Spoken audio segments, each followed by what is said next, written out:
Hello, what is up guys? It's EvilDuosArm here today, back with another Blade and Soul video. In today's video, we're going to be taking a look at the system changes, as well as the upgrade cost reductions that are coming with the new patch, Imperial Shadows, that goes live on June 19th.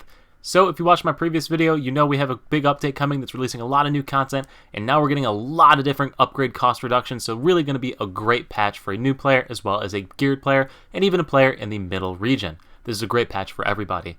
Real quick before we get into these changes that are coming, including the soul cost reduction that I know a lot of people are looking forward to and that I clickbaited you at the start of the video, I do want to say that if you're not subscribed to the channel already, please consider subscribing. It does mean a lot to me, and at 20,000 subscribers, I'm dyeing my hair neon green. So yeah, if you're not subscribed yet already, please do that.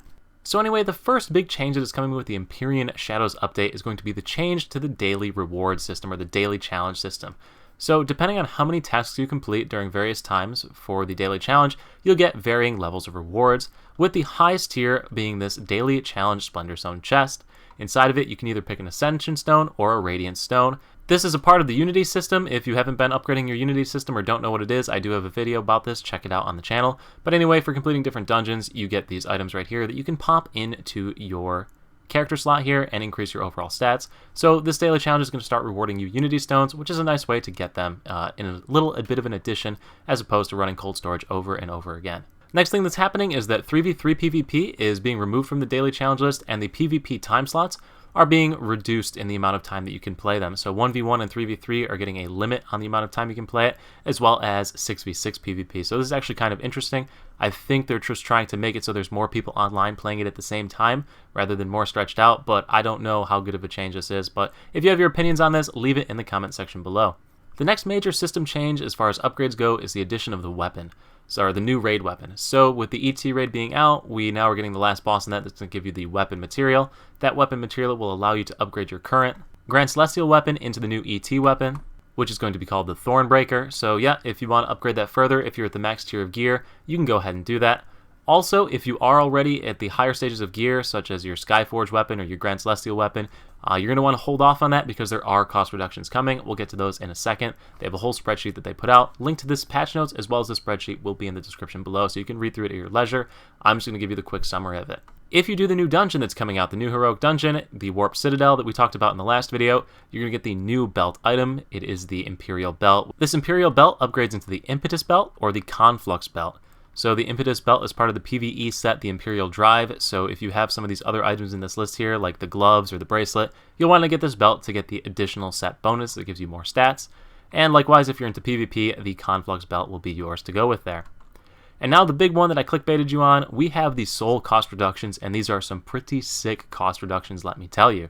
So anyway, we're adding a new tier of soul, and because of the new tier of soul, the lower tiers become easier and cheaper to upgrade. So as a new player, you're going to have a very easy time, or a relatively more easy time, to upgrade your soul, which is pretty cool.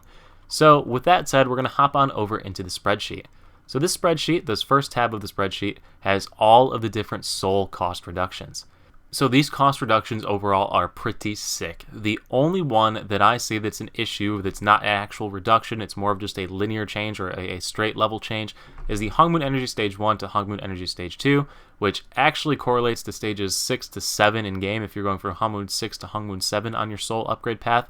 I don't know why they mistyped it there, but that is the transition they're talking about. That one seems to be a like-for-like change. It's pretty much no change as far as materials and overall cost. Now, as you progress further and further, though, the cost decreased by up to 66%. Like this transition right here, Awakened Hung Moon Energy to True Hung Moon Energy, used to take 12 Sacred Vials, which is about 3,600 gold worth of Sacred Vials. It's in fact even more if you were just to buy that. It comes out to like 3,800 gold if you want to just buy all of them. It's going to set you back about 1,600 gold worth of materials if you were just to buy them off the marketplace. This, of course, is for the NA server.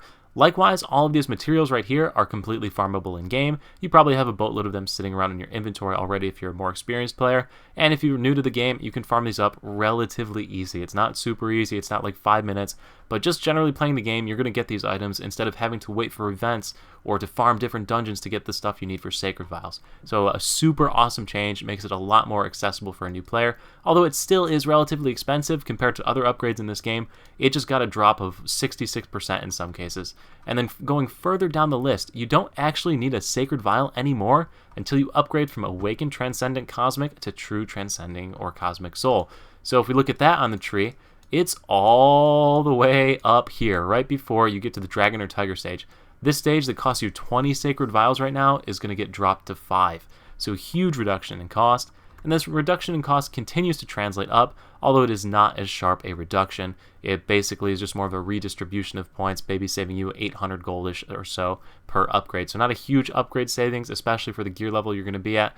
But then you get a little bit further down the list and you start trading in a bunch of materials for even more Sacred Vials, so it starts to becoming more profitable again. But that little mid stage there is not as much of a savings.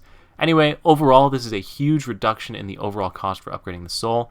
And then even if you look at the new soul that just came out, it really isn't that bad. I know my webcam is covering a lot of it, but it only needs like 7 or so Sacred Vials for the first upgrades. And I say only, but for somebody that's at that gear point, they have money to blow. So even with this new gear, it's not too bad as far as costs go. So anyway, overall, these soul cost reductions are definitely something to look forward to. I know I'm very excited about them because I get to upgrade my soul.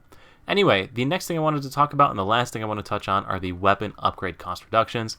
These only apply if you're in Skyforge, Shadowforge, or Grand Celestial Weapons stages 3 through 9. So on your weapon upgrading tree over here, it is the very top of our system, our PvE and raid sides over here. So Grand Celestial and Shadowforge / Skyforge stages 3 through 9. If you are on those tiers, you're going to see a cost reduction. So the Skyforge and Shadowforge side, you're looking at about a 30 to 40% reduction in soul stones, a 30 to 40%, maybe even 50% reduction, about 40% reduction in moonstone crystals. And then you've got very slight reductions in sacred crystals and Elysian crystals, not much to write home about there. Some legendary element reductions and some transformation stone reductions. Nothing too crazy on those sides, but yeah, just a slight reduction in the total amount of materials you need over there. Now the Grand Celestial weapon, on the other hand, is getting some pretty large reductions. You're getting a 25% reduction in transformation stones. You're getting a 40 to 50% reduction, depending on the stage, of premium transformation stones. And the other upgrade materials are sitting at about 30 to 40% reductions as well, except for sacred crystals and Elysian crystals, which once again are minute and minuscule changes. Additionally, so are legendary elements, but you're saving about 100 gold per upgrade in legendary elements, so once again, not too bad. Pretty nice cost reductions overall for Grand Celestial stages 3 through 9. So if you're either in Skyforge, Shadowforge, or Grand Celestial stages 3 through 9, hold off on upgrading until patch day. Please hold off, save yourself some money. Also, it shows the new upgrade costs for the Grand Celestial and Thornbreaker, or the Grand Celestial to Thornbreaker transition, as well as the Thornbreaker stages 1 through 6. So if you want to check out how much those are going to cost you, check out the spreadsheet that is linked in the description below.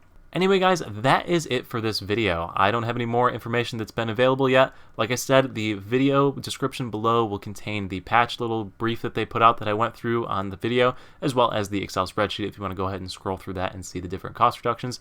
If you did like this video, make sure to leave a like. Check out some of the other videos on the channel. I have a ton of Blade and Soul videos. And once again, if you're not subscribed already, please subscribe because you know you want to see my hair dyed neon green. Thank you so much for watching as always, guys. I'll see you at the next video. Peace.